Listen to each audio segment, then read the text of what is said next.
அனைவருக்கும் வணக்கம். உங்கள் மயிலை மதன் வீடியோவின் எம்எஸ்கே மதன் மோகன். அனைவருக்கும் வணக்கம். நீண்ட இடைவேளைக்கு பிறகு உங்களை அனைவரையும் சந்திப்பதில் மிக்க மகிழ்ச்சி அடைகிறேன். இந்த வீடியோ எதற்குன்னா, வீடியோவில் வர்றதுக்கு எனக்கு சமூக வலைதளங்களில் சில நபர்களை பற்றி வீடியோ போடுவதற்கு எனக்கு கடுவளவு கூட விருப்பம் இல்லை. ஏன்னா இன்றைக்கி காலத்தின் கட்டாயம் வீடியோ பதிவிடுற நிலைமைக்கு ஆளாகி இருக்கிறேன்.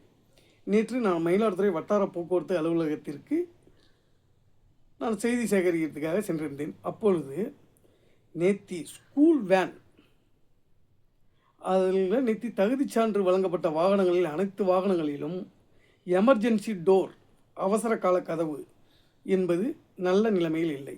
வண்டி ரன்னிங்கில் வண்டி ரோட்டில் போகிறப்பயே கடன்னு ஆடுது.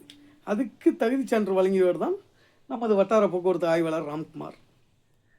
போன மார்ச் மாதத்தில் அவர் வீட்டில் நகை திருட்டு போகுது. அப்போ என்ன பண்ணுறாரு, என்னுடைய தங்கச்சி பையன் ரொம்ப நாளாக பேசாமல் இருந்தான். இப்போ தான் பேசுகிறான். அவன் கழுத்தில் கத்தி வச்சுட்டாங்க, அருவாளை வச்சுட்டாங்க, மிரட்டினாங்கன்னு. அப்போனா உங்களுக்கு வந்தால் ரத்தம், பொதுமக்களாகிய எங்கள் வீட்டு குழந்தைகளுக்கு வந்தால் அது தக்காளி சட்னி என்று அந்த மனநிலையில் இருக்கிறீங்க. நீங்கள் எதுக்கு கவர்மெண்ட் எம்ப்ளாயின்னு வெளில சொல்லிக்கிறீங்க? அப்போனா உங்கள் வீட்டு குழந்தைகள் மட்டும்தான் குழந்தைகள். அப்போனா எங்கள் வீட்டில் பப்ளிக்கோட பொதுமக்களுடைய குழந்தைகள்லாம் குழந்தைகள் இல்லையா? குறிப்பாக இது மேலும் கார்த்தி டிரைவிங் ஸ்கூல் வாயிலாக தான் இது தகுதி சான்று வழங்கப்பட்டது. டிரைவிங் ஸ்கூல் மூலியமாக தான் போயிருக்கு, அதுவும் எங்களுக்கு தெரியும். குறிப்பாக விட்னஸும் கொடுத்துட்றேன். பழைய கூடலூர் ஸ்கூல் வேனு. இது ஒரு பக்கம் இருக்கிறப்ப, நேற்று மினி பஸ் அண்டு தனியார் பேருந்து டவுன் பஸ் டைமிங் பிரச்சனை. முன்னாள் ஸ்டேஷனில் கம்ப்ளைண்ட் கொடுக்குறாங்க. இன்ஸ்பெக்டர் மதிப்புக்குரிய மயிலாடுதுறை காவல் நிலைய ஆய்வாளர் அவர்கள், நீங்கள் ஆர்டிஓட்ட பேசிட்டு வாங்க சொல்லி ரெஃபர் பண்ணுறாங்க. ஆர்டிஓட்ட நேற்று பேச்சுவார்த்தை நடக்குது. அப்போது ஒரு தனியார் பேருந்துடைய டவுன் பஸ் உரிமையாளர் ஒரு கவர்மெண்ட் அலுவலரை வார்த்தை வித்தியாசங்களாக மயிறு மட்டை என்று பேசுகிறாருன்னா உங்களுடைய லட்சணம் என்ன? இதுக்கு மேலே உங்களை நான் எப்படி கழிவு ஊற்றுறதுன்னு தெரில. இந்த பொழப்புக்கு நீங்கள் வேறு ஏதாவது பொழப்பு செஞ்சிடலாம்.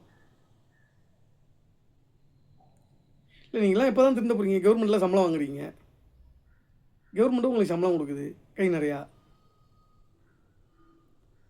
ஏன் இப்படி பிச்சை எடுக்கணும்? இப்போ இந்த குழந்தைகளை யாராவது ஒருத்தங்க இப்போ நேற்று எஃப்சி ஆகிருக்கு, அதில் ஏதாவது ஒரு குழந்தை தவறுது, ஏதோ ஒரு அசம்பாவிதம் நடக்குது, அதுக்கு யார் பொறுப்பு? ஸ்கூல் நிர்வாகம் பொறுப்பா? அந்த வண்டி குட் கண்டிஷன்னு தகுதி சான்று வழங்கிய கிரேடு 1 வட்டார போக்குவரத்து ஆய்வாளர் ராம்குமார் பொறுப்பா?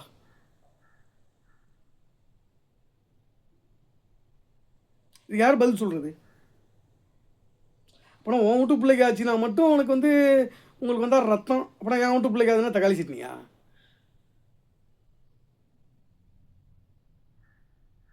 இல்லை, நீங்களாம் கொஞ்சம் கூட திருந்த மாட்டீங்களா? சோத்தில் உப்பு போட்டு தானே திங்கிறீங்க.